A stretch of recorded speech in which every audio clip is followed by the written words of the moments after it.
જેલમાં એક 75 વર્ષના વડીલ હતા જેને બ્લડ કેન્સર હતું, એને 1.5 મહિના સુધી જેલમાં રહેવું પડ્યું. અમારી આંખની સામે હતા. તો સૌથી વધારે તો દુઃખ અમે જોતા હતા.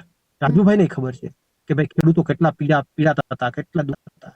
તો આ બધી વસ્તુ આ નજર સમક્ષ જોઈ છે. બહાર તમે જે જોતા હતા, અમે નજર જેલમાં ઘણા બધા એવા દ્રશ્યો જોયા કે જે અમને હતા.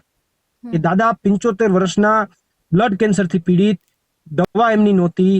તો એ સ્થિતિની અંદર એના મનોબળને મજબૂત રાખવું, અમારા મનોબળને મજબૂત રાખવું, પરિસ્થિતિનો સામનો કરવો એ અમારા માટે પણ ડિફિકલ્ટ હતું. હું એટલા માટે જ કહું કે બધું છોડીએ, પક્ષ, પાર્ટી, રાજકારણ બધું છોડીએ.